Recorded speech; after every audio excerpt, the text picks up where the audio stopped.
I gave my daughter a house as a wedding gift, thinking her marriage would be something elegant, joyful, everything a mother could wish for. But before the ceremony even took place, that so-called son-in-law showed up with his whole family, parents, brother, sister-in-law, all moving in as if they owned the place. The first thing they said was, "We'll take the master bedroom. She can handle all the chores." I thought this was supposed to be a marriage. Turns out they saw my daughter as nothing more than a live-in maid. But here's what they didn't see coming.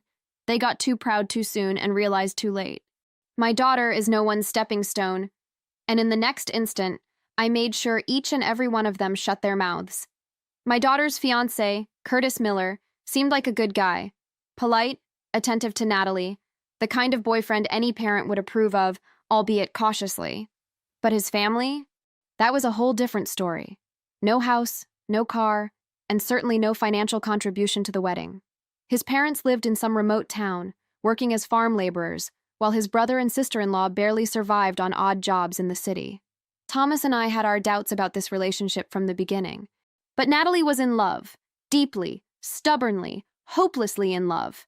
She begged, persuaded, insisted, until we finally gave in.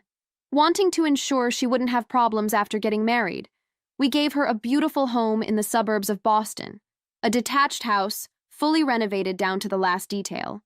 Thomas oversaw everything personally, investing hundreds of thousands of dollars in custom designs, carefully selected finishes, and the best contractors money could buy.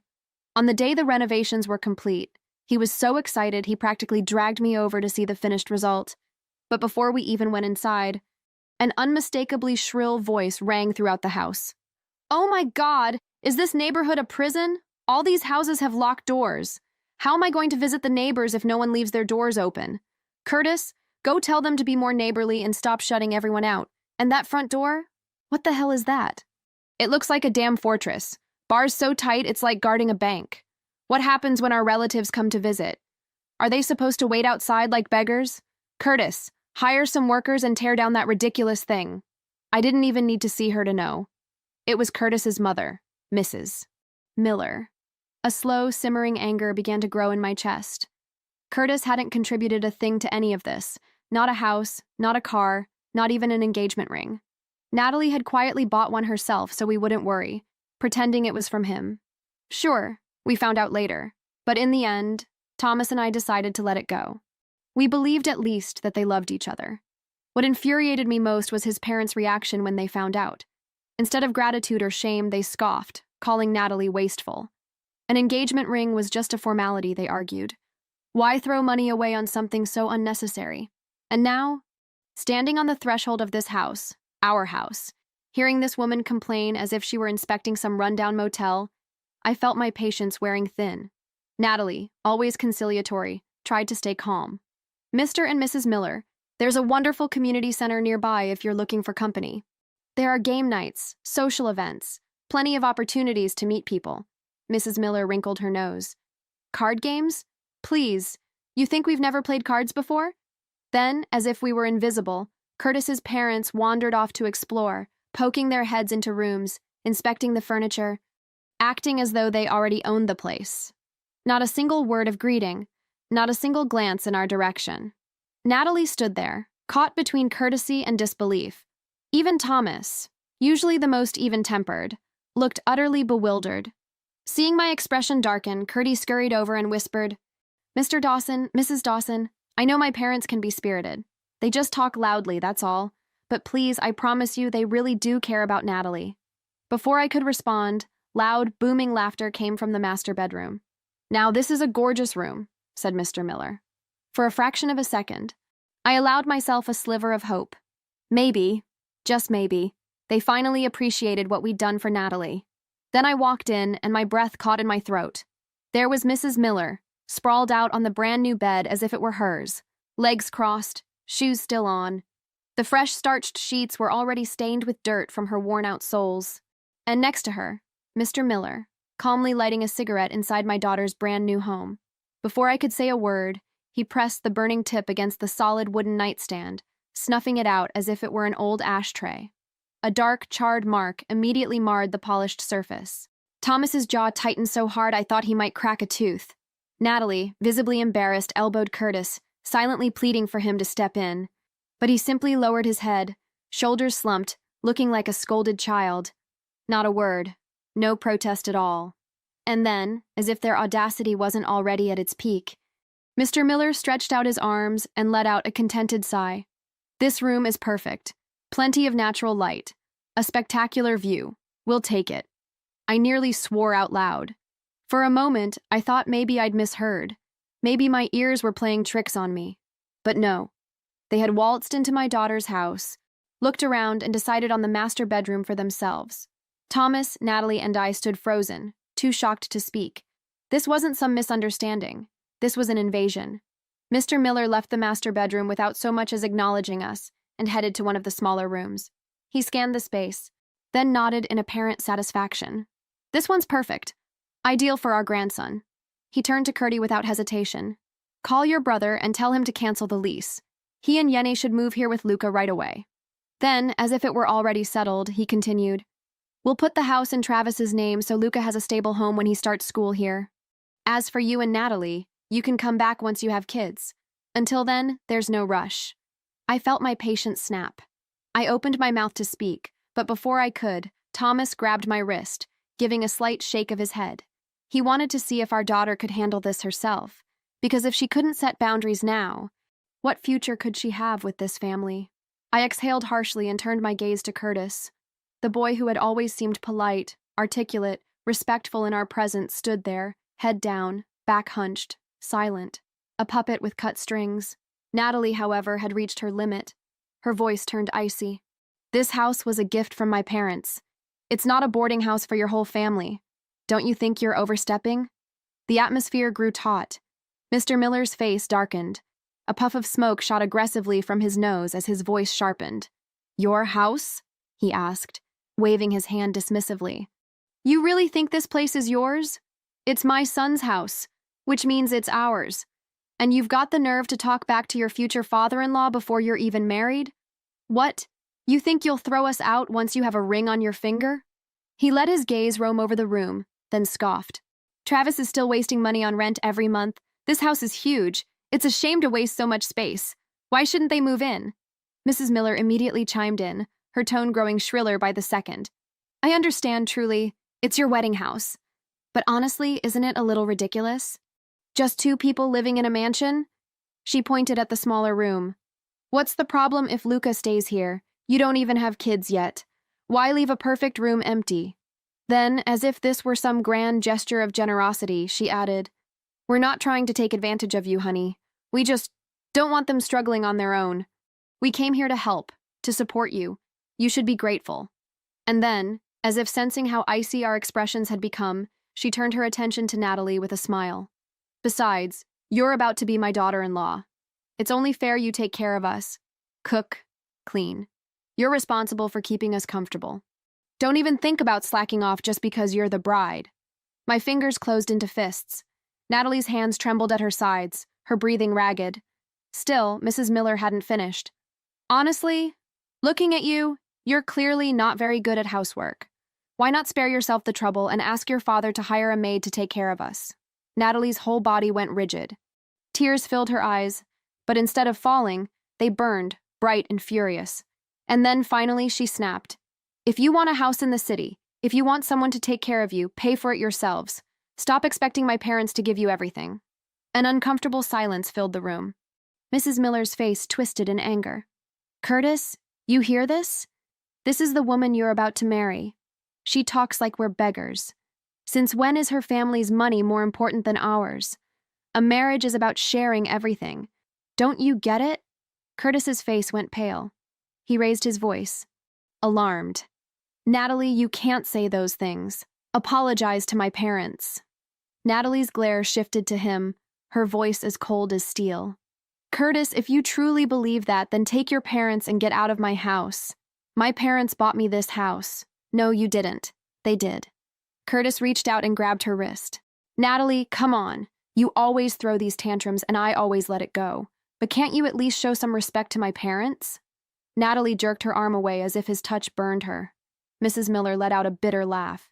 You should be grateful you're marrying a man like Curtis. You think you're too good for us? Look at you, Selfish, spoiled, downright disrespectful. Frankly, I don't think you're good enough for him at all. She turned to Curtis, eyes blazing. See? She's looking down on us now, just like all these city folks. Natalie stared right back, voice firm. We're not even married yet, and you're already trying to claim what's not yours. That's not family. That's greed.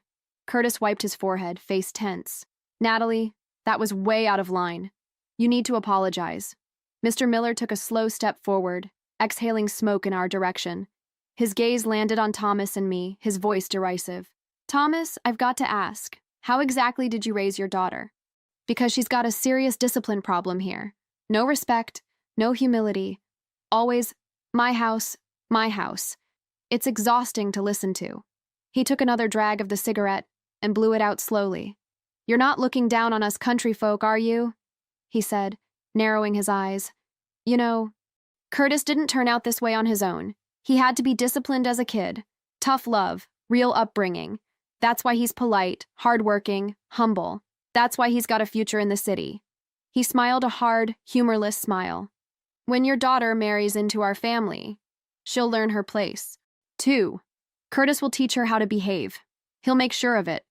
Curtis stood frozen next to him, silent. And then he nodded. A small, almost imperceptible movement. But I saw it. We all saw it. And in that moment, something changed in Natalie's eyes. Thomas looked at the Millers, completely stunned. In all his years, he'd never met a family so brazen, so shameless. I couldn't hold back anymore. Rage rose in my chest and I let it explode. How we raise our daughter is none of your concern, and you have the nerve to lecture us? I stepped forward, my voice resolute. You couldn't contribute a single cent to the wedding. No house, no car, absolutely nothing toward this marriage. And now you have the gall to act like this house is yours? I turned to Curtis, furious. Your son, what exactly does he bring besides obedience? He relies on us for everything. So tell me, what gives him the right to demand anything? The Millers stood there momentarily stunned, as though no one had ever dared put them in their place before. Then, after a moment, Mr. Miller lost his composure. Enough. Are you done talking? So what if we don't have money? Your daughter wasn't exactly hard to get, was she? She practically threw herself at Curtis. His tone turned mocking, his smile sharp and mean. You think we don't know why? She's past her prime? If she were really worth something, you wouldn't have to bribe a man to marry her with a house and gifts. Let's be honest. You knew she didn't have better options. Natalie's entire body went rigid, her hands clenched into fists, her chest rising and falling with rapid breaths. I knew what she was thinking. For years, she'd worried about Curtis's insecurities. She never flaunted her family's wealth. She never bought herself luxury items around him.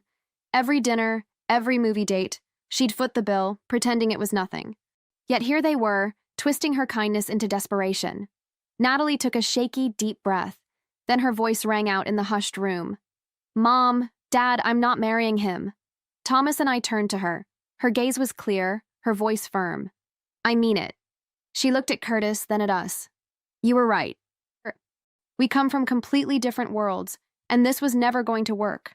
She knew this wasn't an impulse decision. She'd seen the truth, the real truth, not the illusion of love she'd clung to. We'd sensed it too, how their relationship had been unraveling for months, but today, this moment was the last straw. Mrs. Miller was not about to give up. She let out a cold laugh. Oh, please, don't play the victim. Even if you cancel the wedding, my son will never take you back. Natalie didn't even look at her. She turned to Curtis, her voice rough as ice. Take your parents and leave. It's over. Curtis panicked, grabbing her wrist.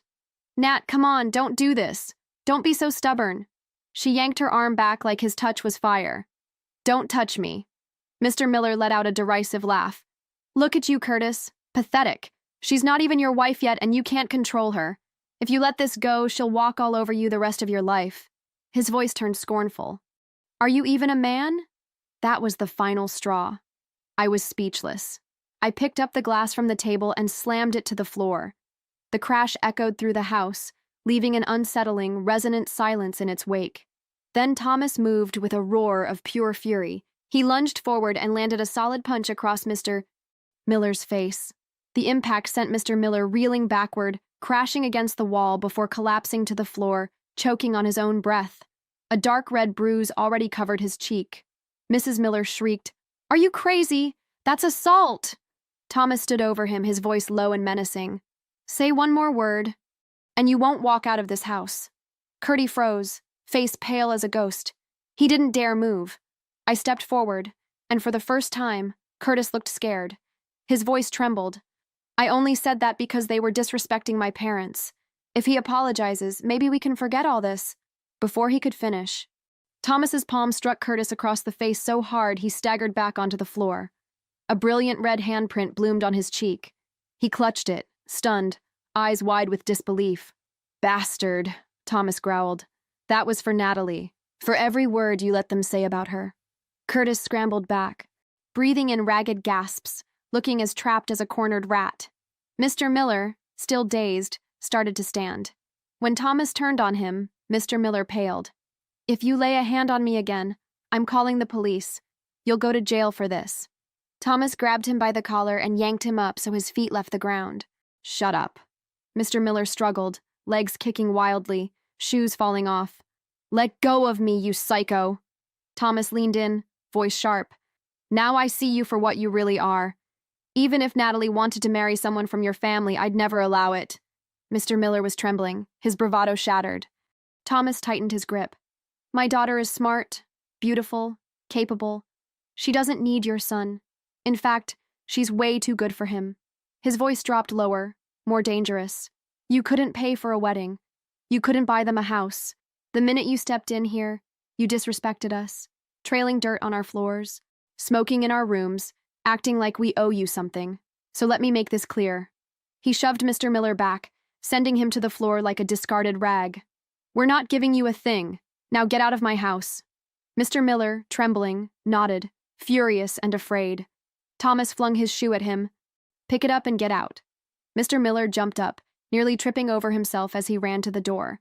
I crossed my arms, smirking. "Look at that. He's running away and leaving his wife and son behind." Mrs. Miller, still in shock, suddenly grabbed Curtis's arm and dragged him toward the exit. At the door, she couldn't resist a final cheap shot. "You'll regret this. Curtis could have any woman he wants. Girls would line up for him. Your daughter will end up alone." I took a step forward, and she bolted. As they rushed down the steps, one of them must have tripped because suddenly, all three of them went tumbling down the front stairs, arms and legs flailing. Loud thumps echoed across the driveway. Thomas sighed, shaking his head as he watched them groan on the pavement. They deserved it. I thought once Natalie ended things with Curtis, she'd finally be rid of that family's nonsense and move on with her life, but I clearly underestimated how far they were willing to go. That night, when Natalie got home from work, she seemed visibly upset. She didn't say a word, just walked in, set down her purse with a deep sigh. I frowned. "What's wrong?" Wordlessly, she handed me her phone. He emailed me, "Curtis." Natalie had already blocked him everywhere, calls, texts, social media. But somehow, he'd found a way to slip back into her life. Thomas and I leaned in and opened the email. The subject read, "Natalie, since we broke up, it's only fair you pay me back what you owe." Thomas raised an eyebrow. "Did you borrow money from him?" Natalie let out a dry, humorless laugh. "Open the attachment." We clicked on the file, and my blood pressure nearly doubled. It was a spreadsheet, a meticulously organized, detailed list of every dollar he'd spent on her throughout their relationship. Tuesday Starbucks, 2 coffees, $11 Valentine's Day flowers, $20 weekend Uber ride, $40 birthday gift card, $200 dinners 12 times, $1,170 delivery, $885 line after line, perfectly itemized, tracking an entire year's worth of expenses like some sort of investment he wanted returns on. And at the bottom, in bold, $2,897.36. "I'll be generous. Just send me $2,897 and we'll call it even." Thomas and I stared at the screen, speechless. I felt the heat rise to my face. I clenched my fists. This man had no shame. Did he really think we didn't know the truth? In almost all their dates, dinners, movies, trips, Natalie was the one who pulled out her credit card. Curtis had taken her out to dinner once, and it was fast food on his birthday. She'd bought him the latest iPhone for over $200, and for her birthday, she only got a $200 gift card. And let's not forget last year when his father had a health issue. I was the one who went to the hospital with a $1,500 gift, yet now he was charging her. And to top it off, the email ended with a thinly veiled threat. If you don't pay, I'll have no choice but to go to your workplace and settle this in person. Settle what, exactly? This wasn't just absurd, it was pathetic. The moment the elevator doors opened, I knew immediately something was off. A crowd had gathered near the lobby, whispering and pointing at the entrance. The air hummed with anticipation, like people watching a spectacle. And there, in the middle of it all, were Curtis and his parents. Curtis himself was cowering in a corner, head down, as though trying to disappear. But his parents were yelling like they were leading a street protest. Mrs. Miller's shrill voice echoed through the room. "Where's your supervisor? I want to see a manager. We're here because of Natalie. She owes my son money and refuses to pay." The employees standing around exchanged puzzled looks, whispering among themselves. More people trickled in, drawn by the commotion. Then, the moment Natalie and I stepped off the elevator, silence fell over the entire floor. All eyes turned on us. Mrs. Miller, seeing Natalie, immediately pointed her finger and raised her voice another notch. "Listen, everyone. This woman, your coworker, dated my son for a whole year. She spent his money, took advantage of his generosity, and now that they've broken up, she thinks she can just walk away without paying him back. Tell me, is that fair?" The whispers resumed, louder than before. "Wait, is that true? I thought she came from a wealthy family. Her father's an executive at the Granite Group, isn't he? Maybe it's all fake." Natalie's face turned red. I felt her shoulders tremble. She'd never been in a situation like this, publicly humiliated, treated like a swindler. She'd always been serene, professional, respected. And now, in one instant, Curtis's family had reduced her to a spectacle. I stepped forward, placing a gentle hand on her back, reassuring her. I had this. I straightened my shoulders, folded my arms, and fixed my gaze on Mrs. Miller. The moment I confronted her, her arrogance faltered. They'd already felt Thomas's fury once. They knew what he was capable of. Still, Mrs. Miller stood tall, trying to salvage her performance. "We just want what's right. Your daughter owes my son money, and we're here to collect." I arched an eyebrow, my voice cold and sharp. "Oh? Since we're making a public scene, let's clarify exactly how much she supposedly owes." Mrs. Miller hesitated a fraction of a second, then drew herself up. "A lot. A lot of money." "How much exactly?" I pressed. She flinched slightly, but then squared her shoulders and practically shouted, $2,197.36. The room froze. A moment of dead silence, then a burst of laughter. "Wait, what? All this fuss over less than 3,000? I thought she owed hundreds of thousands or something. And did she just say 36 cents? Who counts like that?" The murmurs escalated into outright mockery. Mrs. Miller's expression flickered, but Mr. Miller jumped in, desperate to save face. He reached back and pulled out a giant sign, holding it up like some strange protest banner. "Here's a complete breakdown of every expense. My son paid for her coffee, her movie tickets, her dinners. Look at the figures." He started reading off the transactions, voice booming like he was presenting a corporate budget report. But the more he read, the more the crowd reacted. Dude, is he seriously itemizing every coffee? Wait, Valentine's flowers, $20? That's a joke, man. He kept track of every cup of coffee? That's not budgeting. That's psycho behavior. Then Curtis mumbled something under his breath. "I was just keeping track for financial planning. It wasn't about being stingy." That only made things worse. Laughter erupted. I knew this was my moment. I stepped forward, my voice loud and clear. "All right, since you're demanding payment, let's do this properly." I pulled out my checkbook. The room fell silent. With deliberate slowness, I wrote a $3,000 check, making sure everyone could see the amount. Then, with a casual flick of my wrist, I tossed it toward Curtis. The check floated through the air and landed at his feet. "There, every last cent you claim we owe, paid in full." Gasps of amazement rippled through the crowd. Mrs. Miller lunged for the check, snatching it up. For an instant, she looked triumphant. She even smiled. I smiled too. "Now, Curtis," I said, letting each word ring out clearly, "while we're settling debts, let's talk about what you owe Natalie." Curtis froze. His face drained of color. He knew exactly what I meant. And the crowd did too. Mrs. Miller screeched, her voice turning shrill. What money? This is nonsense. Lies. Slander. I let out a cold laugh. Really? Let's go through the figures, shall we? I locked eyes with her, unflinching. For Curtis's birthday, my daughter bought him a new phone, $100 to $200. When his father got sick, I personally gave them a $1,500 gift. I have the receipts right here. I pulled out my phone and tapped the screen. And those are just the verifiable expenses, already over $2,500, not counting all the other day-to-day costs we haven't tallied. I turned toward the crowd, raising my voice just enough for them to hear.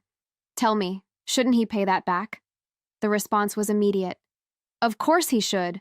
That's more than what they're asking for. Talk about hypocrisy. A chorus of agreement swelled. The Millers flinched, their faces pale and rigid. Mrs. Miller, clinging to the few shreds of dignity she had left, huffed. You're making this up. Lies. Slander. That was when Natalie finally stepped forward, her patience gone. If you won't admit the truth, fine, we can take it somewhere else. Her voice was sharp and unwavering. She turned, her gaze locking on Curtis. How about we go to your office, stand outside your company, and display this for all your co-workers? How would you like that, Curtis? The color drained instantly from his face. His office was only 2 floors above ours. No escape. Mrs. Miller's face twisted with rage. Ungrateful brat! Then she lunged forward, hand raised, aiming straight for Natalie's face. This time, I was ready. The moment she moved, I stepped in, putting myself between them. My voice was low, calm, and firm. You'd better put that hand down. A chilling silence took hold. Mrs. Miller's arm froze in midair. Her face was locked in shock. I didn't blink, didn't waver. I simply stared at her and then, slowly, deliberately, shifted my gaze to Curtis. You came here to create a public scene, but all you've done is destroy what little dignity you had left. Curtis stared at the floor silently, defeated. I took a slow breath and turned to the employees watching. But instead of addressing them, I spoke to Natalie. Let's go. We'll take this to his company's management and handle it professionally. No shouting, no threats. Just calm, decisive action. Without another word, we turned and walked toward the elevator. We didn't look back. We didn't need to. The damage was done. The supervisor arrived quickly, his expression polite but puzzled. Can you tell me what's going on? He asked, looking at us and the growing crowd. I showed him Curtis's email, the one demanding money so aggressively, and summarized the situation calmly. We're not here to argue, I said, voice firm and unyielding. We just want a fair resolution. The supervisor skimmed the email, frowning deeper the more he read. I kept explaining. Then one of his assistants walked over and whispered something in his ear. His eyes shifted to me, and his demeanor changed almost instantly. Excuse me, ma'am. Are you Mrs. Dawson from the Granite EFIO group? I nodded, offering a serene smile. That's me. Immediately, his posture straightened, his tone becoming formally polite, almost apologetic. I'm terribly sorry the situation has escalated so far. Our company takes professionalism and ethics very seriously. I'll speak with Curtis in private to address this matter. Then he turned to Curtis, his tone turning stern. Curtis, I'm really disappointed.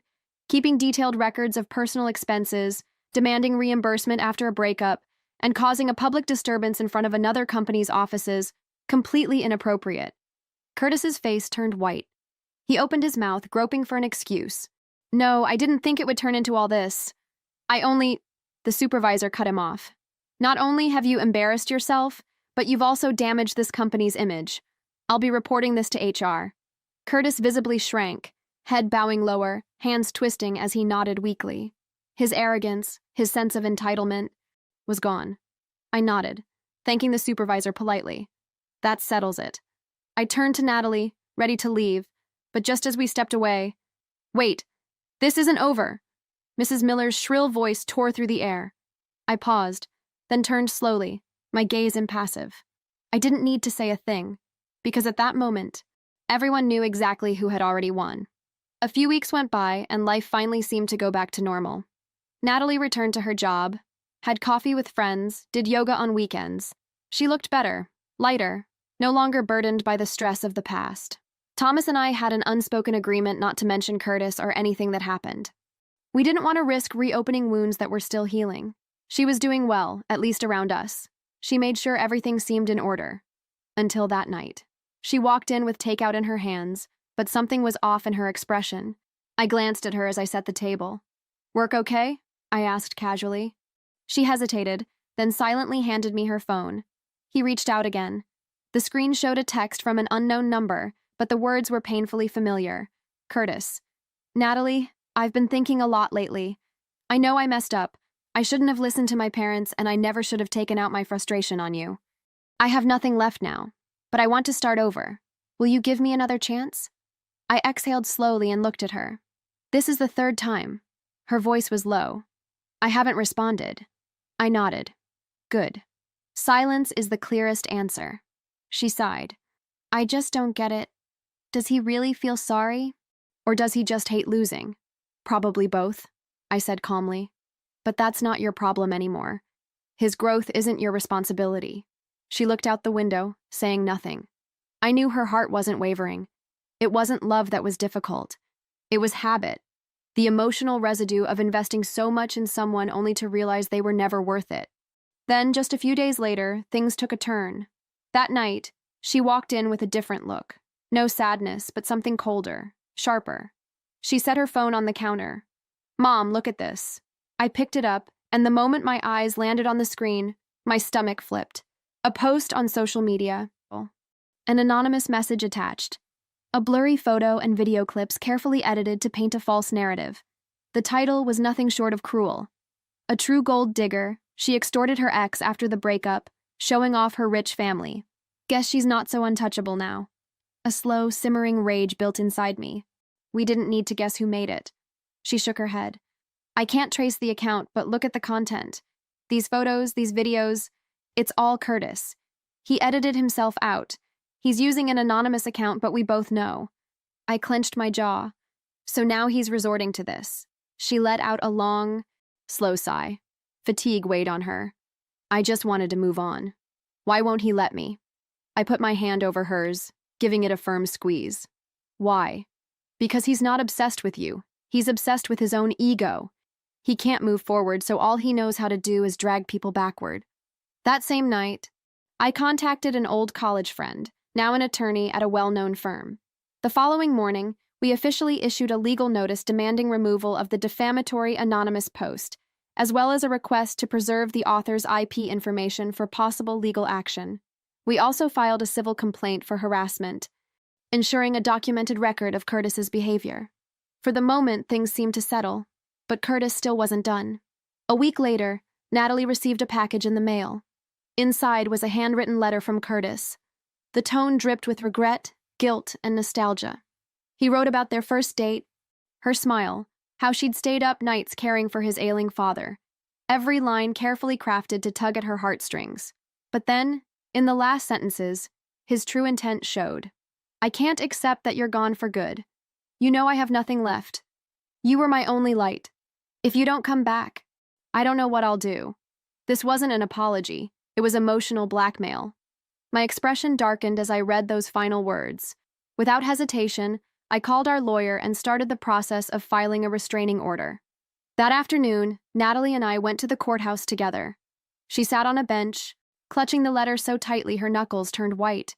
"Mom," she said in a low, tense voice, "I know I'm handling things well, but why is it still so exhausting?" I placed a hand on her shoulder. "You're not tired. You're healing, and that takes time.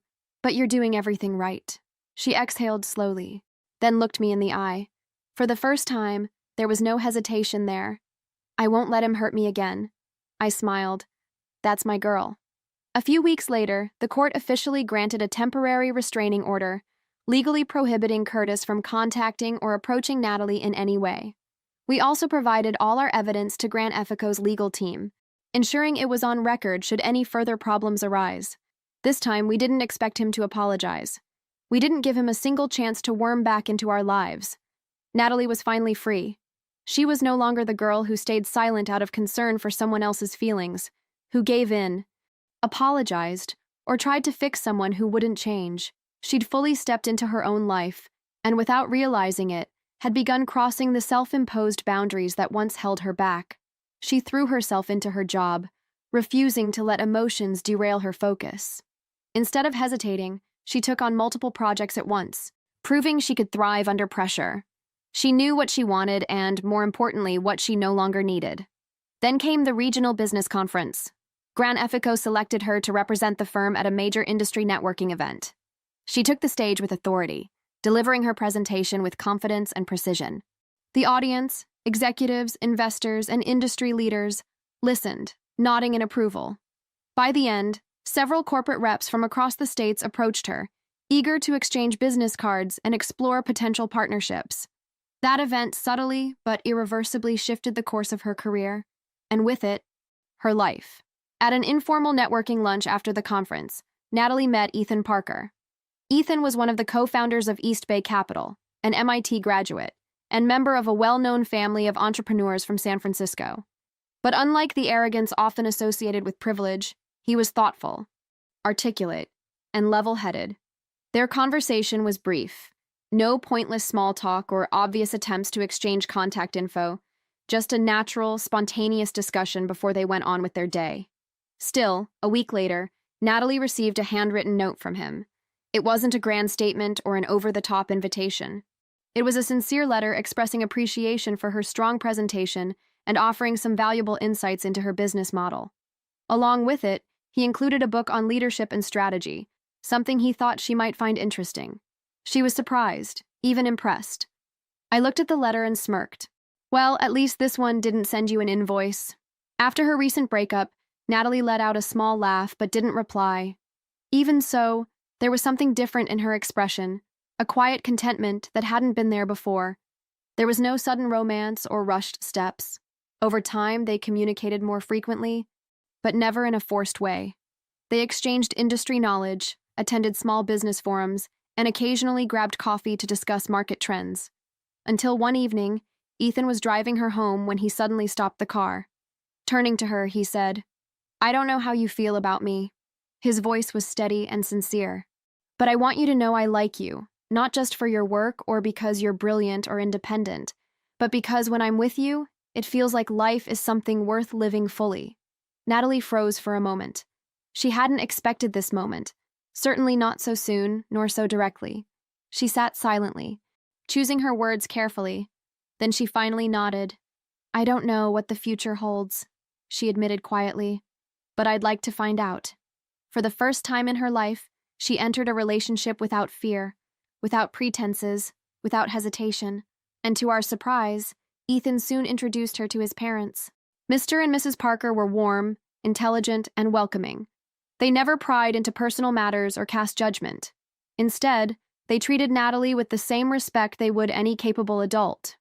At dinner, Mrs. Parker personally prepared a small dessert, smiling kindly. "This is the first time Ethan's ever invited someone home.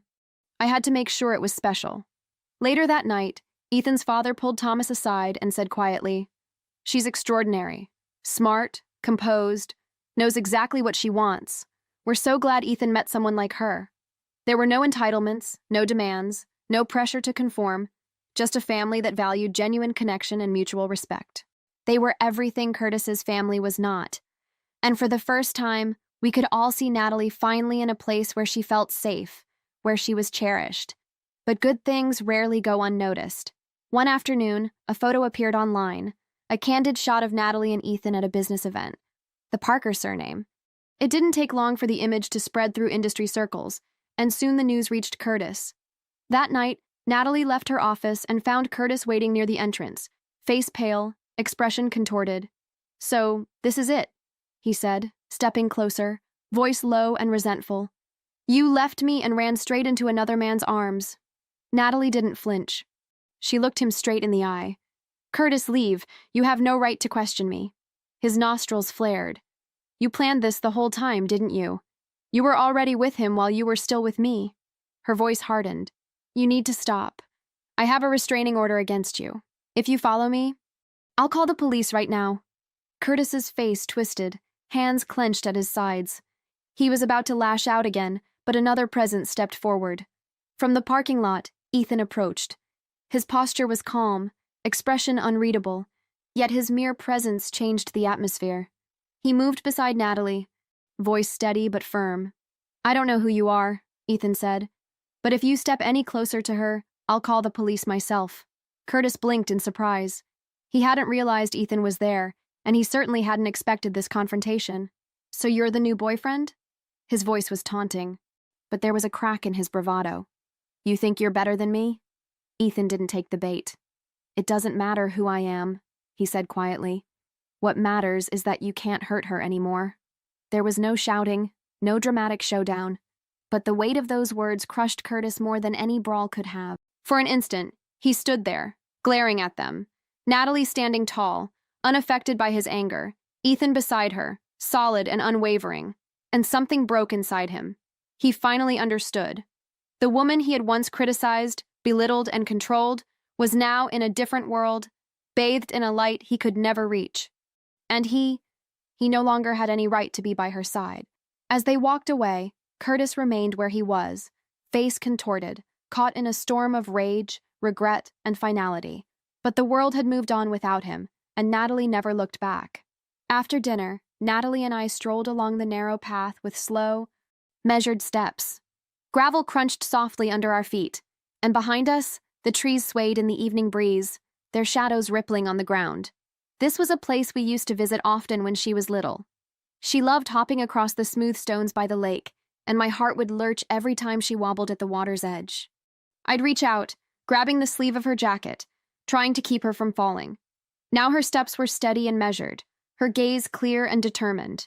Remember how I used to run straight to the water to collect stones? She asked suddenly. I smiled. Sure, you always said each one was unique, that we had to take them all home and wash them properly. She let out a soft laugh. Back then, I thought every small bit of the world was worth keeping. And now? I asked. She paused thoughtfully. Now I know some things are meant to stay in your heart, not in your life. I turned to look at her.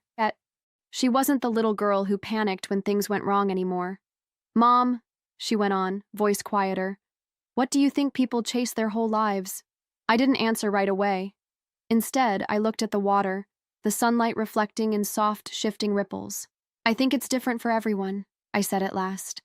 But for me, it's peace. She raised an eyebrow. Not happiness? I shook my head. Happiness is complicated. Sometimes it's just what other people expect of you. Sometimes it's just a fleeting moment. But peace, that's something you build. It isn't given, and it's not something that appears overnight. She was silent for a long moment, absorbing my words. Then she spoke, her voice as gentle as the evening air. I used to think I needed to be loved to make my life feel meaningful. But now I think learning to love myself is the most important thing. And that's enough. I nodded. It's more than enough. She smiled at me. You've always known that. Haven't you? I didn't answer. I just held her gaze. And in that moment, I knew she didn't need my protection anymore. She'd learned how to stand in the wind, listen to the water, hear the voices of the world, and decide for herself which ones mattered. We kept walking side by side along the shore of the lake. In the distance, some ducks drifted lazily, their movements sending out gentle ripples one after another. And suddenly I understood. We'd walked this path countless times before, the difference being that back then she always looked to me to find her way. Now she could walk it on her own. But every now and then, she still chose to take her mother's hand. And that was enough. I'm Natalie. Once, I truly believed love could conquer all.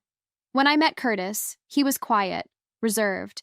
He carried himself with a seriousness that made him seem more mature than the guys around him. I mistook that restraint for depth. I mistook his frugality for a practical, realistic outlook on life. Even when my friends gently warned me he was stingy, I dismissed it as harsh judgment. The first time he took me to dinner, it was a fast food place. He ordered the cheapest item on the menu and told me, "Don't order too much. It's a waste." I smiled, said it was fine, and convinced myself he was just a man who valued practicality. He never gave gifts. On Valentine's Day, he sent me $5.20 on Venmo, joking, "It's the thought that counts." And I, God help me, felt moved. I thought it was a charming, minimalist, grown-up kind of romance. It took me forever to realize his supposed practicality was nothing but disguised greed. I never tallied the gifts.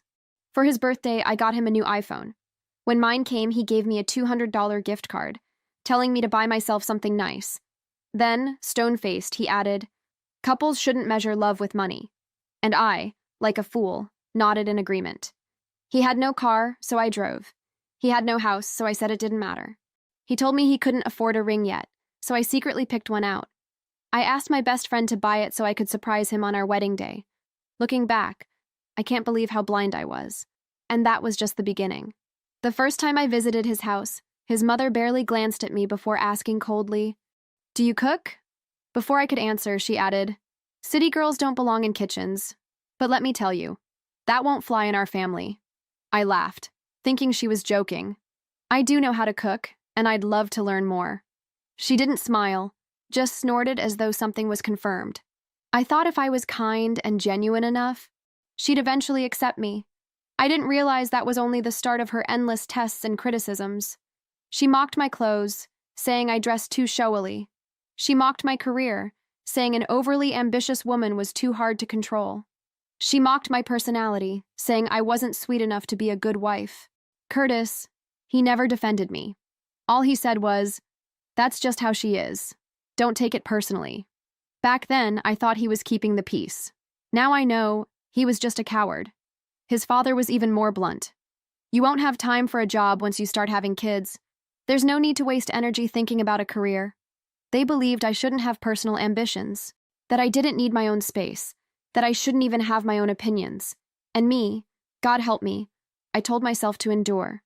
I thought, things will change after we're married. But the moment that woke me up for good was the house. Curtis said he couldn't afford to buy one, so I offered that my parents give me a house as part of my dowry. He didn't hesitate. He smiled and rushed off to tell his parents, and that's when they showed their true colors. His mother declared right away, "We'll take the master bedroom. The second bedroom is for Luca, our grandson, and Travis and his family will move in too." I tried to be reasonable. I tried to talk it over. She laughed in my face. "Your mother bought you a big house. Lucky you. But that doesn't mean you have any say in it." Curtis stood there in silence. Later, when I confronted him, he pulled me aside and whispered, "She's just talking. Don't take it so seriously." And that was when I finally saw I was never going to be his daughter-in-law. I was a resource, a house, a wallet, a convenient stranger who could provide, but never be respected. And the most absurd part? After we broke up, Curtis spread rumors at work, calling me cold, entitled, and materialistic. Then he had the nerve to send me an itemized invoice listing every coffee, every meal, every trip he paid for, demanding $3,000. I laughed. I really did. The same girl who bought her own engagement ring was now being called a gold digger. I transferred the full amount, not because I owed him anything, but because I wanted to close that door forever. And after that, his life fell apart. He lost his job. His family's reputation was ruined. Every resume he sent out was met with silence. People said he looked exhausted, miserable, lost. I couldn't tell you. I stopped caring by then. Sometimes I think about the girl I used to be, the one who silenced herself for love, who sacrificed her boundaries, who kept telling herself to endure a little more. And yes, it hurts to remember her. But more than anything, I feel free, because now I understand. A real relationship isn't one person constantly compensating for the other's flaws. I was never his savior. I was never his family's financial plan. I walked away and lived better, while he was consumed by his own greed, his own selfishness. That is my quietest, most dignified revenge. No screaming, no scheming, not even hatred, just living a life he can never touch. This time, I'm not bowing down to anyone. This time, I'm moving forward for me. I called my boyfriend a disgusting pig for knowing so much about his sister's bodies, and he kicked me out of his house. We had been dating for a year. He has 3 younger siblings that he takes care of since he escaped from home because his parents were abusive alcoholics. When he was 18, he got custody of all of them. He is a hard-working guy, and from what I've seen, neither he nor his siblings have ever lacked anything. They have everything they need, and as far as I know, they have never gone to bed hungry because of him. One of the reasons I fell in love with him was because of his protective side, especially with his siblings. I won't go into all the details of how they organize themselves, but when I say he takes care of everything, he takes care of everything. From grocery shopping to helping with homework, he does it all. He's been like a father and mother at the same time. And he even finished his studies. The youngest brother even calls him dad. Their parents are the definition of a total disaster. To this day, they don't even know if they're still alive, and they have no other family. It's just the four of them, the only ones left in the whole family. But before I start, I'd like to invite you to see part 2 and the finale on my Anna Reddit channel. The link is also in the profile. Last night I slept at his house, and this morning, around 6, his 12-year-old sister came into the kitchen crying inconsolably. She had woken up with blood in her underwear and was very scared. She had gotten her period for the first time. My boyfriend managed to calm her down and explain to her that everything was fine, that it was something normal, and that nothing was wrong. He gave her a quick explanation of what was happening and told her that her body was changing. Then he asked her to take a shower to clean herself and explained where the pads that his older sister, the 16-year-old, used were, and to use them as she had taught her. When the girl went to take a shower, he let out, "Damn, I thought we still had another year left." I don't know if you've ever felt how a word can open a crack in something that seemed indestructible. I lived it. That morning I said, "Disgusting pig," and I saw how his eyes suddenly went out. He didn't shout. He didn't insult me. He just looked at me as if I had wielded a knife and stabbed him in the stomach. Then, with a coldness I had never known in him, he said, "Get out." I was still wearing the t-shirt I had slept in, and I couldn't even put my shoes on properly. I half collected my purse, trembling, and left his house with my dignity in tatters. I didn't know it would be the last time I would set foot there. At first, I told myself that he had overreacted, that he was sensitive about his sister, that he needed space. But hours passed and then days, and I didn't receive a message or a call. He blocked everything. WhatsApp, Instagram, even the email disappeared from my life, as if I were a threat. I kept telling myself that I didn't mean it, that it was an impulse, that I made a mistake. But deep down, I knew it wasn't just a word. It was a betrayal. I accused him, even if it was for 1 second, of something unforgivable. And he knew it. And his siblings, too. One Tuesday afternoon, while I was trying to concentrate on work in a life insurance office in Malaga, a colleague, Antonio, the only one who knew everything, approached me and said in a low voice, "Your guy has asked for a leave of absence. He said he needed time." Time? Why? Is he okay? I asked without thinking. But I already knew the answer. I don't know. He seemed broken, as if everything had come crashing down on him. That night, I couldn't sleep. I looked at the ceiling and thought about how it all started, about how much I admired Marcos, about everything he had done for his siblings, how he prepared their breakfast, how he took them to the doctor, how he went out of his way to make sure they had what he never had. I fell in love with his way of caring, and I attacked him right where it hurt the most. On Friday, someone left a bag of food in front of my door. Inside was a note. It just said, "Don't come back." It was his handwriting. I collapsed on the floor. I cried so much that my chest hurt. I felt like an intruder in my own life, a shadow. I tried to help secretly. I used a secondary account to place a large order at the grocery store in the area where they lived, paid with my card. I sent school supplies. I left a gift card in the mailbox. I didn't know if they were receiving it or throwing it in the trash. I didn't care. I just wanted to do something. Anything. Until one afternoon, sitting on a bench in front of the Maria Zambrano station, with my hands frozen from the wind, I received an audio message from an unknown number. It was Lucia, the 16-year-old sister. Her voice was firm, but it hurt a lot. "You have no idea what you've caused here. You didn't just break his heart, but all of ours. We thought you were different. We thought we could trust you." The audio ended with a silence so long that it made me feel as if I had been buried alive. 2 days passed, then 3. I resigned myself. I thought that was the end. Until suddenly, Monday morning, while I was signing a contract at the office, someone came in without asking permission. It was Lucia. She was wearing a black coat, her hair pulled back in a tight ponytail, a look that did not allow for discussion. She held my gaze without blinking. "Do you want to fix this?" she asked. I could barely nod. "Then shut up and come with me." "Don't say a word." I followed her without thinking. We hurried down the stairs. Outside, the air was colder than I remembered. We got into a car. She started driving without saying where we were going. She just looked in the rearview mirror and murmured, "I hope you don't regret it, because what you're going to see is going to change you forever." Lucia didn't say anything else after that. She just fixed her eyes on the road, with her hands firmly on the wheel and her jaw clenched, as if she were holding herself back from throwing me out of the moving car. Her silence hurt, and so did mine. The journey seemed longer than it was. Every corner she turned increased the weight in my chest. I wanted to ask where we were going. I wanted to know exactly what awaited me. But the truth is that I had already learned that with Lucia, you don't insist. When she wants to talk, she talks. When she doesn't, the silence screams louder than any word. 20 minutes later, we stopped in front of a simple building with a discreet sign: Association, Light of Life, Shelter, and Hope. Before I could ask anything, she was already out of the car. I forced myself to get out too. My steps wavered like those of a child about to be scolded. And deep down, that's exactly how I felt. We entered. The atmosphere was clean, welcoming. The smell was of fresh bread and tempera paint. There were children's drawings stuck on the walls, toys organized in transparent boxes, a small mural with photos, smiles, birthdays, days in the park, and in many of them, him, Marcos.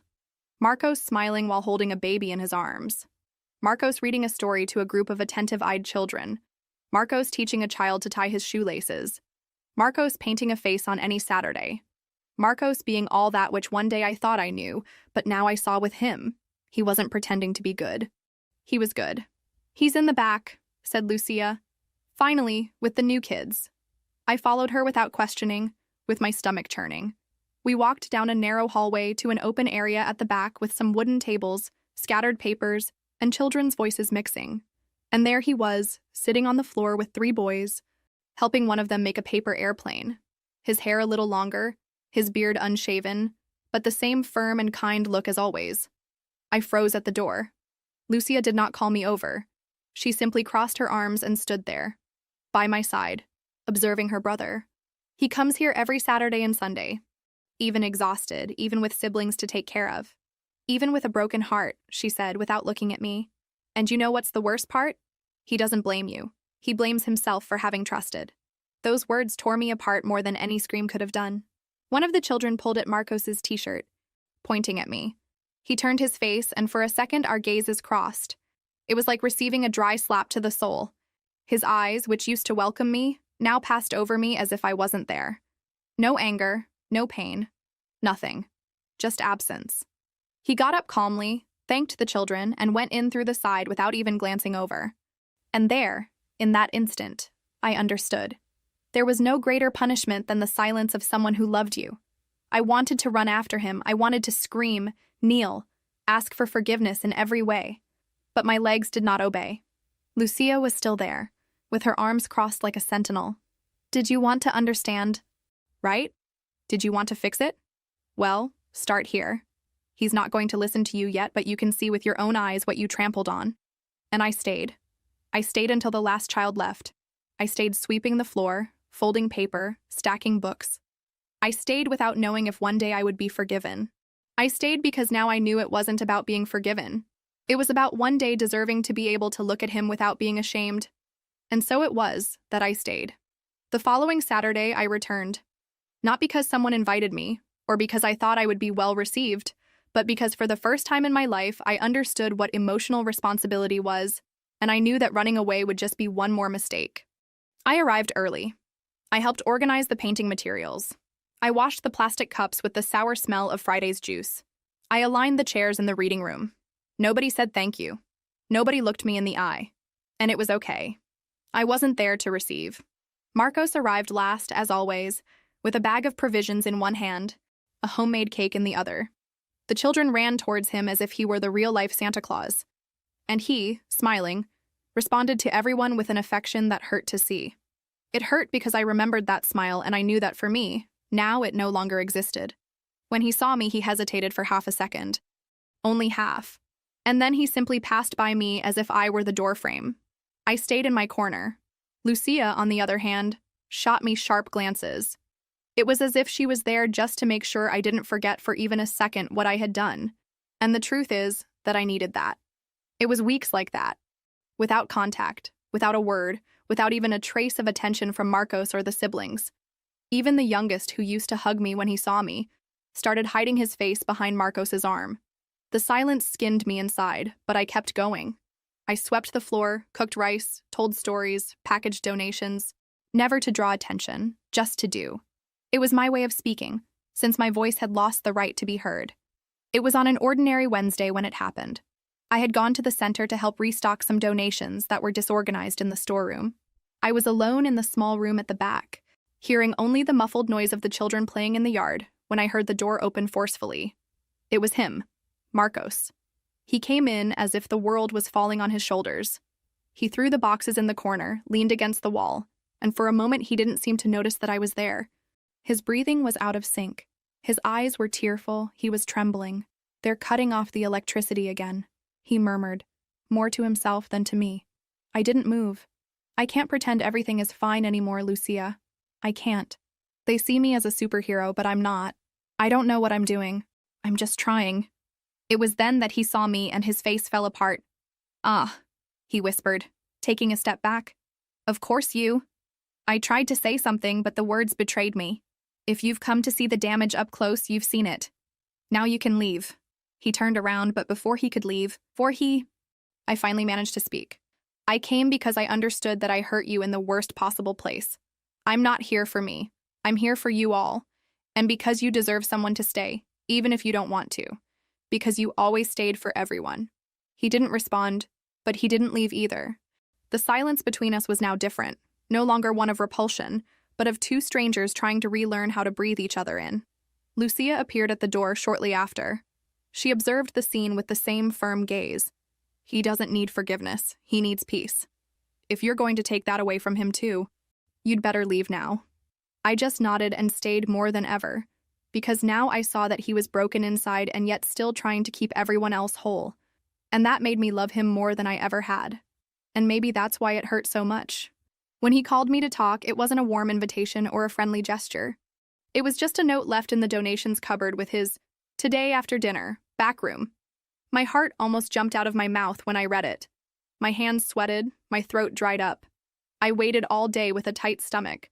When the clock struck 7 p.m., I was already sitting in the empty room, waiting, not knowing what to say or if I would even have the right to say anything. He entered unhurriedly, closed the door carefully, and remained standing, leaning against the wall, looking at me.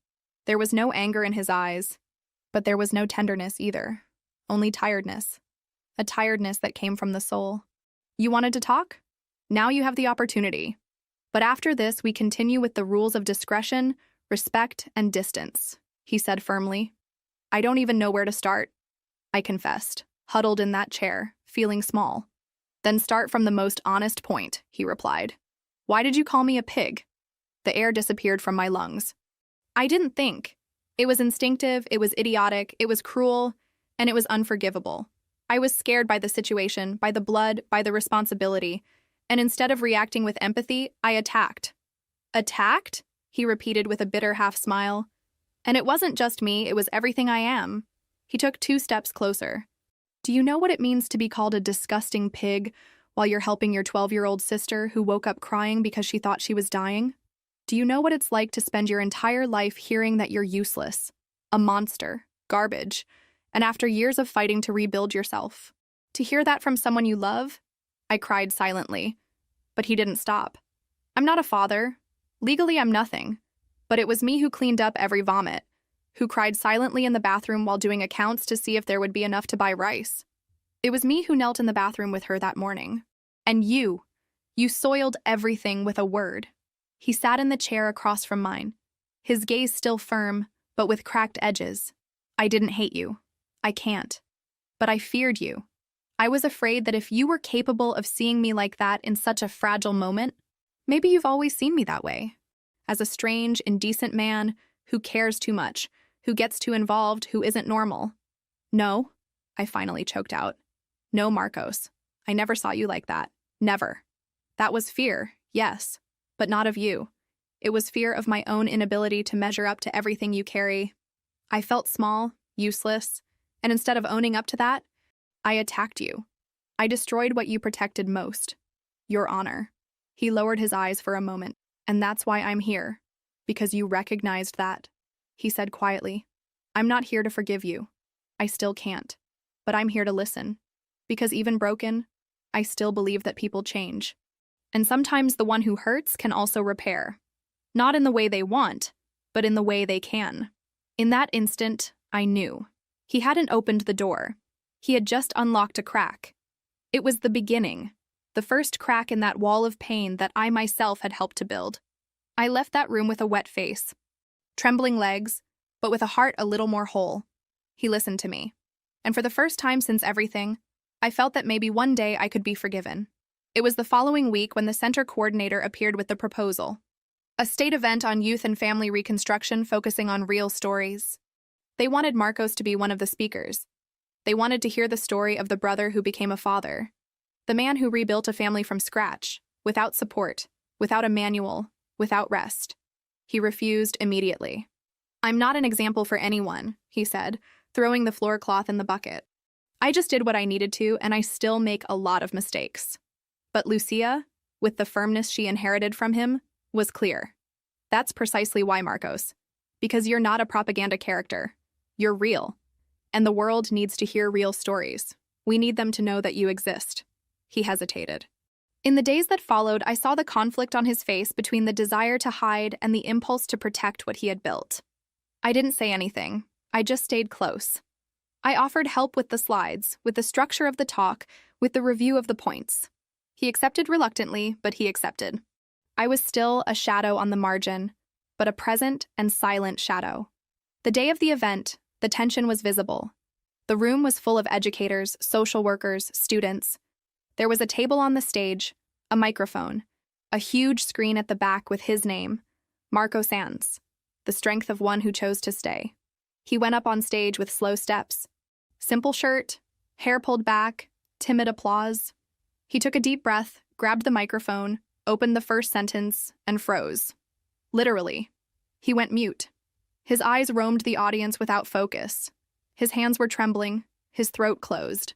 The coordinator, sitting in the front row, leaned forward in concern. The tension spread like smoke. I didn't think, I just stood up. "Excuse me," I said with a trembling voice but firm enough. I went up on stage under the confused gaze of everyone, including him. I gently took the microphone from Marcos's hand, but not to replace him, to protect him. "Excuse the interruption. I know I'm not who you came to listen to, but if you allow me, I want to talk about this man here." He tried to protest, but I had already begun. "My name is, well, it doesn't matter. What matters is that I lived with this man, and I saw with my own eyes, making the impossible seem routine. He didn't raise siblings. He raised strong, aware, upright human beings. He created the kind of family that many who were born into structured families could never build." The audience went silent. "I've seen him wake up at 5 a.m. to prepare lunchboxes. I've seen him spend the night helping with homework. I've seen him do 3 different jobs so that dignity would never be lacking in the house where he lived. I've seen him console a crying sister who didn't understand what it was to be a woman, and he did it with more respect, care, and love than many mothers out there." My voice failed, but I continued. "I know he doesn't feel up to this stage, but maybe because men like him have never been called to be here. He doesn't have a pedagogy diploma or a psychology course, but he had the courage to create a home in the midst of chaos. And that is pure heroism." The applause began to resound slowly, then louder. Some people stood up. I turned to him and saw the small, contained smile. But there it was. The first since the day everything collapsed. He took the microphone back, with wet eyes. "Thank you," he said, pausing for long seconds, "for seeing me." And then he spoke. He told his story, without ornaments, without drama, just truth. And for the first time in a long time, I didn't cry out of guilt. I cried with pride, and it was from there that things began to change. Not with hugs, not with apologies, not with any kind of dramatic declaration. They changed in the way that real things change. Little by little, in silence, at the pace of someone who has already lost too much to risk again. In the week following the talk, I arrived at the center and Marcos was already there. He was preparing orange juice in the kitchen, as he always did. When he saw me, he didn't look away. "There's more fruit in the fridge if you want to help." That was it. The first crack of coexistence without tension. I began to go to families' homes to help with social worker visits. We would leave donations together, fill out forms, and occasionally he would even make a dry comment about my disastrous way with documents. I pretended to be offended, he pretended to believe me. Over time, the siblings began to give in too. The youngest, who used to hide his face, started greeting me with a subdued, "Hello!" Lucia was still tough. She always was. But one day, seeing me cleaning paint off the floor after art class, "You just missed a corner there," and she handed me a cloth. It may seem small, but I almost cried. I began to be part of the conversations, of the contained laughter, of the shared glances, no longer as a girlfriend. No longer as someone who belonged to that home, but as someone who chose to remain out of respect, even after the ruin. And Marcos? Marcos no longer avoided being alone with me. Sometimes we talked about the children, other times about nothing.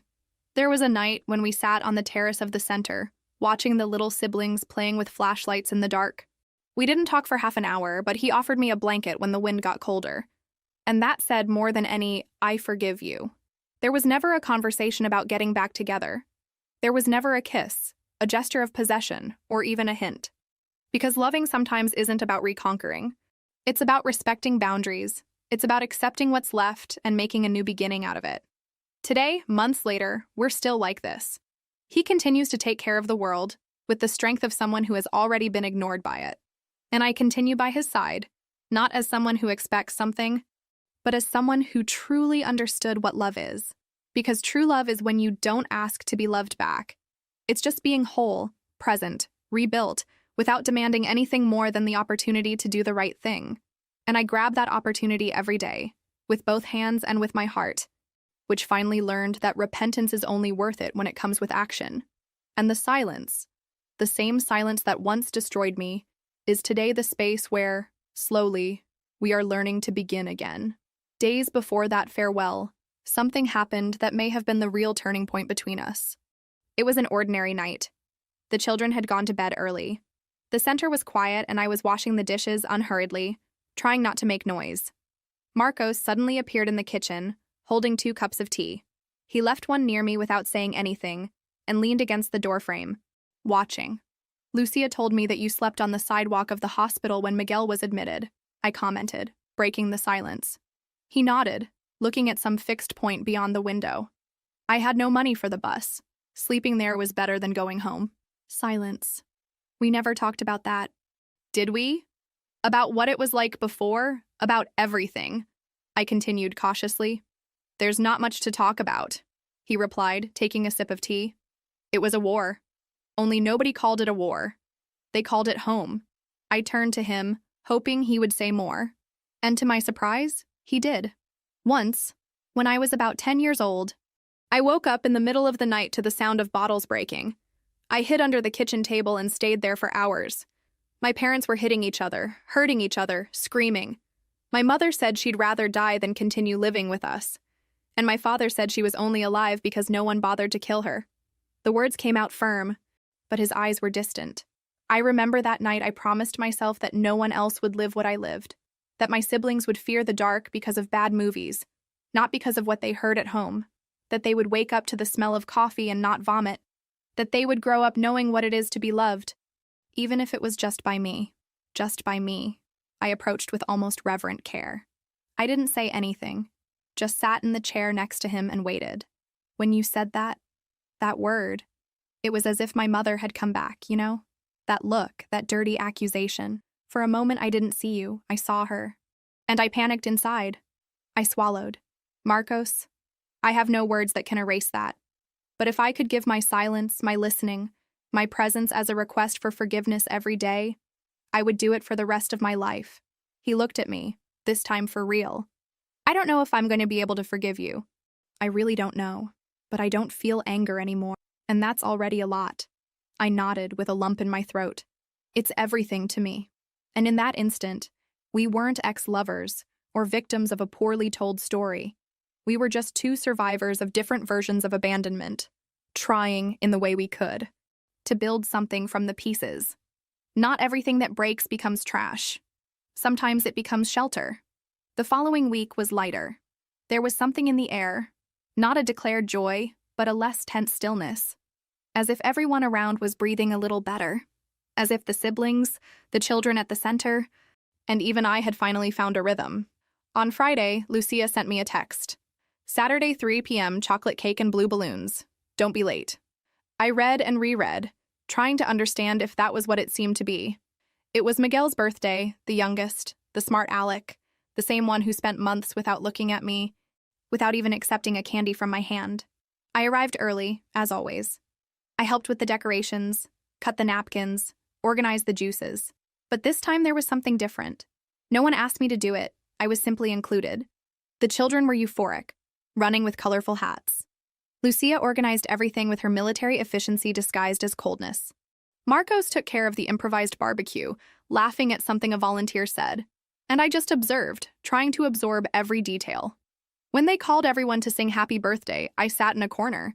It was his party, his family, and I still didn't know if I was part of that. It was then that Miguel saw me. He stopped in the middle of the circle, and with the naturalness that only a child can have, he pointed at me and said, "You stay here too. You always help inflate the balloons." I got up slowly, not knowing where to put my hands. When I got close to the cake, Marcos took a step to the side. He created space, small but clear.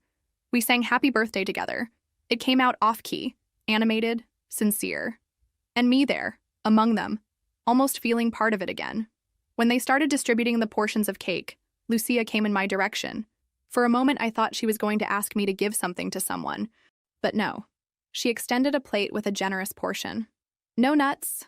I know you don't like them," she said without looking at me. It was just that. And it was everything. I sat on the same bench as before, in the corner of the garden, savoring that cake with more care than any dessert in my life. And then, as if it were the most natural thing in the world, Marcos came and sat next to me. "How was work this week?" he asked with his eyes fixed on the children. I smiled. "Exhausting. The insurance company changed the system and no one knows how to use it yet. It's like teaching a horse to use a spreadsheet." He laughed. A short, discreet laugh, but real. "You'll manage. You always learn, even if it's by force." We talked for 20 minutes about things like traffic, natural juice recipes, the last movie he saw with his siblings. Nothing about the past, no mention of the mistake, no jab. Just two adults sitting on a bench at a community center exchanging words like planting seeds. Without haste, without guarantee of harvest, but with the certainty that the soil was now less arid. And I understood. Peace doesn't enter with a speech. It slips through the cracks. And that day, for the first time, the window was ajar. 2 weeks after that party, Marcos called me to talk. It was after a quiet late afternoon, with the children painting posters and Lucia cleaning brushes, with a face that said she didn't hate me so much anymore. We sat in the dining room, just the two of us. He didn't beat around the bush. They called me yesterday. An NGO from another city. Fixed job, contract, big house with structure for children, free psychological support for the siblings, decent salary, and peace. The word was suspended in the air. Peace. "It sounds great," I said, trying to keep my voice steady. "Yes, but it's far away." I waited for him to say more, but he didn't. He just kept looking at me, as if waiting for me to react in some way. So I took a deep breath, looked into those eyes I knew so well, and simply said, "Go." He raised an eyebrow. Just like that, without a speech, without attachment, I replied, smiling slightly. "You don't owe me anything, Marcos. If that place is a little lighter than here, you've waited too long to have that for even a second." I saw something break in him, but it wasn't anger. It was fear. "I don't want to seem ungrateful. You've helped so much." "I didn't help so that you would remember me," I interrupted. "I helped because it was the right thing to do, and because even if we never do anything again, I will always want to see you well." Is that all? It's enough. In the following days, I was actively part of the process. I organized the children's documents, checked the enrollment in the new school, printed copies of certified IDs, arranged exams, delivered notebooks, washed the dirtiest sneakers. Lucia, on the last day, hugged me without warning, without words. A short but tight hug. Miguel gave me a drawing with colored pencils. Me, him, one giant cake. He wrote, "Thank you for always staying close," with crooked but firm letters. And then came the morning. The van was parked in front of the center, with the luggage already stored. Marcos was talking to the driver while the siblings ran around, nervous and excited. I was at the door with a box in my arms. The last documents, the last snacks, the last recommendations. He came towards me slowly. "Will you stay?" I nodded. "Someone has to keep the paperwork in order and teach the next volunteer not to fry the rice." He laughed for real. We stayed silent for a while. The morning breeze was gentle, almost sad. "Thank you for having stayed, even when you couldn't stay with me," he said, with his eyes fixed on mine. I smiled. A tear fell, but it wasn't of pain. It was of relief. Thank you for having let me go, even when you could have hated me. He touched my shoulder, squeezed it gently, and got into the van. I stood there until the car turned the corner and disappeared. I didn't cry anymore. I didn't throw myself on the ground. I just breathed. Because sometimes the greatest form of love is not fighting to stay together. It's helping who you love to leave lightly. And when I turned to go in, I saw the children's mural in the hallway. Among the photos, one of Marcos, Miguel, and Lucia with a handmade sign that said, "Choosing to stay is the most beautiful part of love." And I chose to stay whole, rebuilt, at peace. Did you like the story? Leave in the comments what you thought. Don't forget to subscribe to the channel and see you in the next video.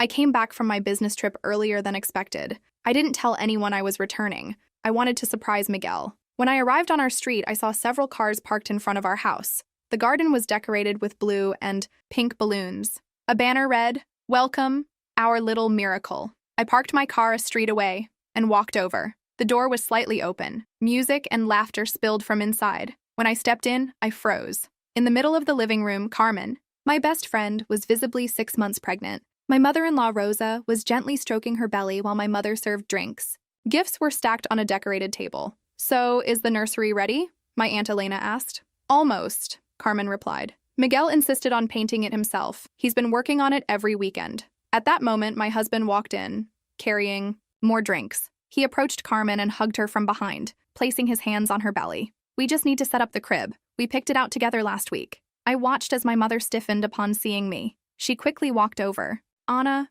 we weren't expecting you today," she whispered, grabbing my arm. "Let's go outside. We need to talk." I pulled away from her grasp. Talk about what? About how my husband got my best friend pregnant while I was working in another country?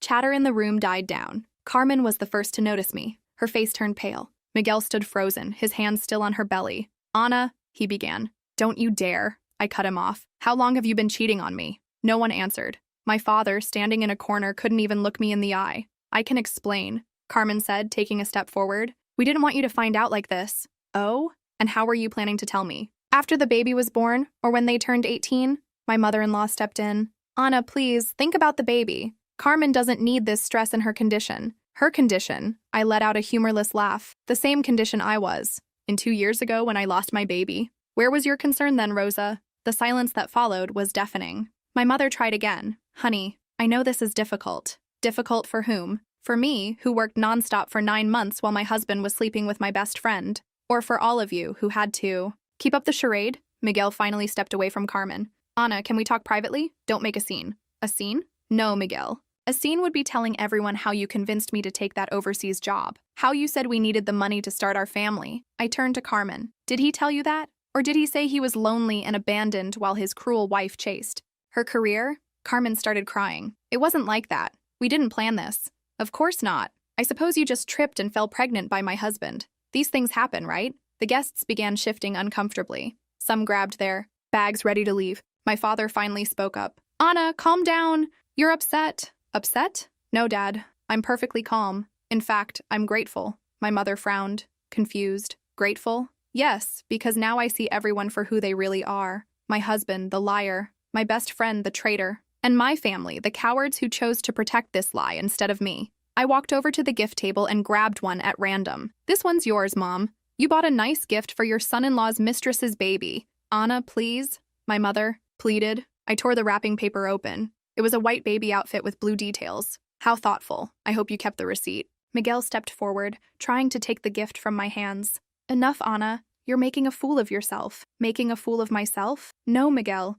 You did that all on your own, getting my best friend pregnant while I was paying all the bills." My mother-in-law stood up, outraged. "This is too much. Miguel was just looking for the happiness you couldn't give him. Always busy, always working." "You're right, Rosa. I was too busy working to pay the mortgage on the house where your son was sleeping with my friend." I looked around the room. Every familiar face now looked like that of a stranger. "You know what? You can keep the house, the furniture, the gifts. But Miguel, I suggest you get a good job because you won't have access to my money anymore." "What are you talking about?" he asked, turning pale. "I'm talking about how, while I was overseas, I wasn't just working. I was also consulting a lawyer. I have proof of every penny I spent on this house, on you, on our marriage. I walked out of that house without looking back. My hands were shaking. My breathing was erratic, but I refused to break down in front of them. They didn't deserve to see my tears. I walked away, ignoring the curious stares from the neighbors, who had probably heard every word of the scene that had just unfolded.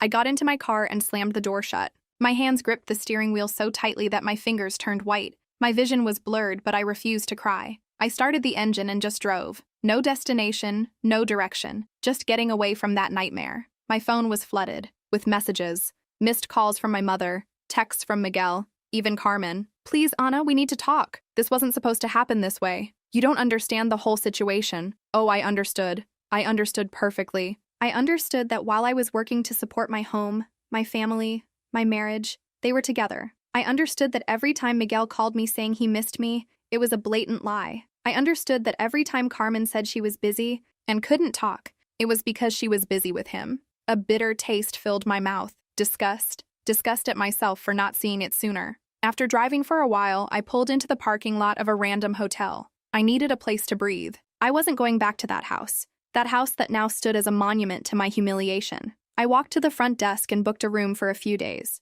The receptionist gave me a strange look, probably because of my disheveled appearance, but handed me the key without asking questions. The moment I stepped inside the room, I locked the door and collapsed onto the bed. Only then did the weight of everything crush me. I curled up, hugging myself, and let the tears fall. Tears of rage, of disgust, of a deep suffocating pain that squeezed my chest. But I couldn't stay like this forever. I had to do something. The next morning, I went straight to my lawyer's office. He already knew about my situation and had all the necessary documents ready to ensure that I got out of this mess with as little damage as possible. I want to start the process today, I said firmly. Divorce, property division, everything. And I want it to be clear that Miguel won't see a single cent of my money. He nodded. You have more than enough evidence to contest any claim he might make. The house is in your name. All the expenses were covered by you. He has no rights to anything. I took a deep breath. Good. Then let him find out the hard way. I walked out of the office feeling an odd sense of relief. For the first time in a long time, I felt like I was in control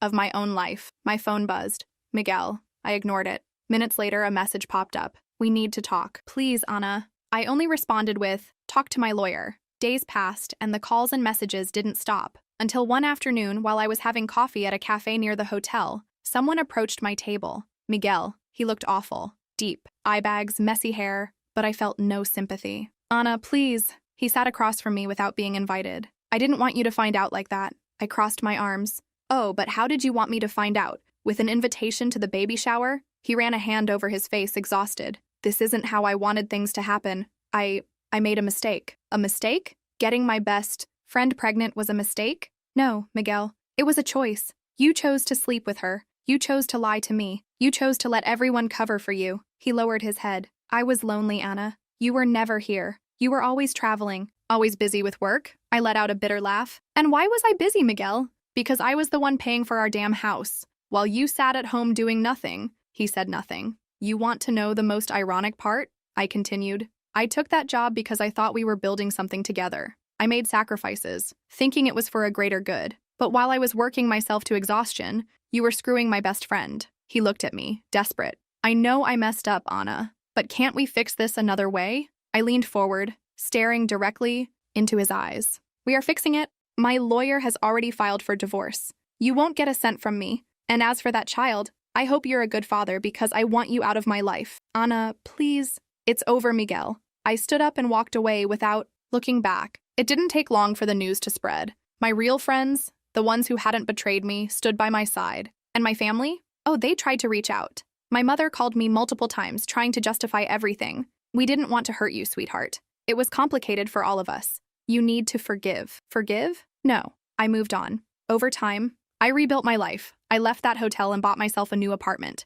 I focused on my career, my future. And Miguel? Well, he soon realized that life wasn't so easy without the comfort I had provided. A few weeks later, I received another message. Can we talk? I miss you. I laughed, deleted the message without replying, and for the first time in a long time, I felt free. When I finally received confirmation that Miguel had been officially served with the divorce papers, I knew his real nightmare was just beginning. He tried to contact me in every way possible. He called me dozens of times a day, sent endless messages, even showed up at places he knew I frequented. But I didn't answer. I didn't give him a chance. I refused to let him manipulate me. One night, as I was returning to my apartment, I found my mother waiting outside. Anna, we need to talk. I rolled my eyes. I already knew exactly what this was about. We have nothing to talk about. Miguel is desperate. You're taking everything from him, she said, outraged, as if I were the villain in this story. I crossed my arms. Oh, now he's the victim. Honey, he made a mistake, but that doesn't mean you should ruin his life. I let out a humorless laugh. He ruined my life, Mom.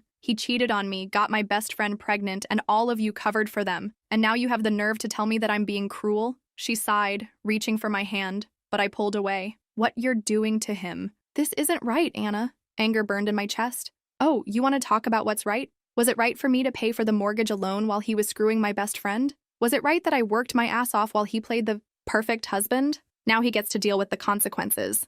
She looked at me like I was a monster. He has nowhere to go. I shrugged. Not my problem. She shook her head in disbelief. I didn't raise you to be this way, Anna. And I didn't expect my own mother to take the side of a cheating bastard. I turned around and walked into my building without looking back. Days passed, and Miguel's situation only got worse. Since I was the one who had paid for everything, he was now drowning in bills. The mortgage payments were overdue, and without my money to cover them, he quickly spiraled into financial ruin. Then came the eviction. I knew it was coming. When I received confirmation that he had failed to make any payments, I made sure to personally be there to witness the moment he was forced out of my house. When I arrived, the place was in chaos. Boxes were scattered around the front yard. Miguel was arguing with the officer handling the eviction. Carmen stood beside him, clutching her pregnant belly with a panicked expression. Anna, he shouted when he saw me. You can't do this. To me, I crossed my arms, feeling a dark sense of satisfaction bloom inside me. I can and I did. This isn't fair. I lived in this house.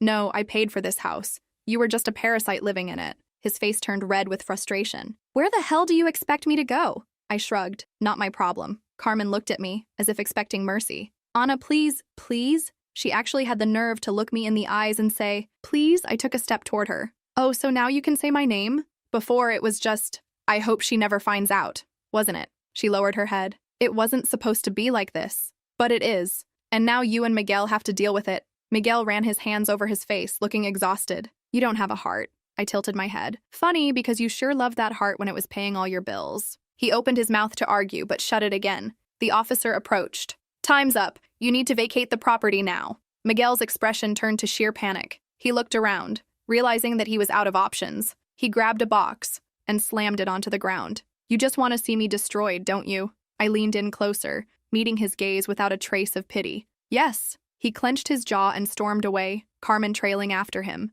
I stood there, watching, as he left, broke, homeless, and powerless. In the following days, my entire family turned against me. My aunts called me. My mother showed up at my apartment again. Even my father, who usually stayed out of things, tried to intervene. Anna, he's sleeping on your mother-in-law's couch. Don't you think this has gone too far? No, Dad, I don't. Carmen is pregnant.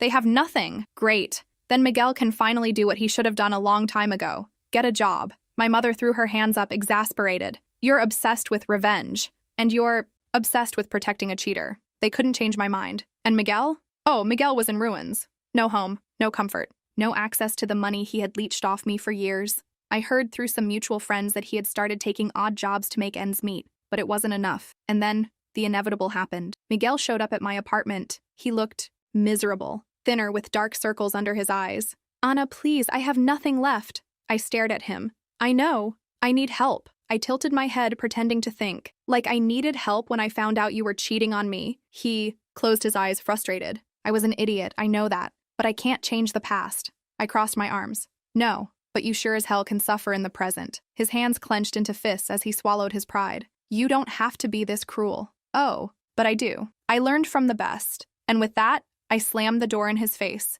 And for the first time in years, I felt at peace. Miguel was finally experiencing what life was like without me. And me, I was finally free. Time passed, and just as I had predicted, Miguel sank even deeper. No home, no money, no comfort. He had gone from a spoiled, dependent husband to a desperate man, hopping from job to job just to keep himself afloat. And me, I moved on. I didn't feel sorry for him. In fact, every time I heard about another disaster in his life, I felt a twisted sense of satisfaction. It was a sweet taste of justice, of knowing that everything he had done to me was coming back to him. And then, I heard the best news I had received in months. Carmen filed for divorce. I found out through an acquaintance, one of the few people who still dared to talk to me after everything that had happened. She ran into me at a cafe, hesitated for a moment, then smiled slightly before dropping the bombshell. She left him. I blinked. What? Carmen. She filed for divorce. And she wants alimony. The laugh escaped before I could stop it. A loud, genuine, from-the-gut laugh. Are you serious? I asked, still laughing. Dead serious. Miguel can't hold a stable job, and she doesn't want to be the one supporting him. Oh, the irony was delicious. Carmen, the woman who had sworn Miguel was her one true love, the one who clung to him like a parasite while I worked to pay for everything, had now done to him exactly what he did to me, left him when he was no longer useful. And she wants alimony? I asked, still grinning. Yeah, she claims he promised to take care of her, and now that she has a baby, she needs financial support. I couldn't stop laughing. Please tell me, does Miguel even have money to pay her? My acquaintance smirked. No, and I lost it. Miguel hadn't just lost everything I had given him. Now even the woman he betrayed me for was financially screwing him over. Karma had come for him, and this time, he had no one left to leech off of. I have to see this. The following week, I made sure to accidentally show up at a place I knew Miguel still frequented, a rundown bar we used to go to, one of the only places he could still afford. He was sitting at the counter, looking like a ghost of his former self. Thinner, dark circles under his eyes, his beard unkempt, and of course, a cheap beer in his hand. I walked in slowly, taking my time, and sat 2 seats away. He noticed me immediately, his face tightening. What do you want? He muttered, his voice rough and tired. Nothing, I said, picking up my own drink. Just enjoying the view. He sighed heavily. Are you happy now? I took a sip, savoring the moment. Yes, very, he scoffed, shaking his head. You think this is funny? Miguel, I think this is hilarious. You threw our marriage away for Carmen, and look at you now. She left you. She took whatever little you had left. He ran a hand over his face, clearly exhausted. You don't understand. Oh, I understand perfectly. Tell me, how did your great love fall apart so quickly? He went quiet for a long moment before staring at his empty glass. She said she couldn't be with someone who had nothing to offer. Funny, right? That's exactly what you said about me. He shut his eyes, his jaw tightening. You don't get it, Anna. Oh, but I do. You were only good enough for her when you were convenient. Now that you can't provide the comfortable life she wanted, she threw you away like garbage. He didn't argue, because he couldn't. I stood up, ready to leave. You know what's the best part? You deserve every bit of this. And I walked out, leaving Miguel to drown in his own misery. After that day, I cut off everyone connected to my past. I distanced myself from my family, the hypocritical aunts who kept telling me to forgive, my mother, who insisted I had gone too far. I owed nothing to any of them. The only person I owed something to was myself. And so I started over. I rebuilt my life from scratch, bought myself a new apartment, just for me, sold everything that reminded me of that pathetic chapter of my life, donated some things, burned others. Miguel and Carmen were erased. Went out more, met new people, enjoyed life without carrying dead weight on my back. For the first time in years, my life was mine. And while I moved forward, Miguel kept falling apart. Months later, I heard that he had tried to appeal the divorce ruling, claiming that he deserved alimony instead. Of course, the judge laughed in his face and denied everything. I also found out that Carmen kept draining whatever tiny bit of money he had left. And me? I had never felt better. The world was finally how it should be. I was free, and Miguel was getting exactly what he deserved.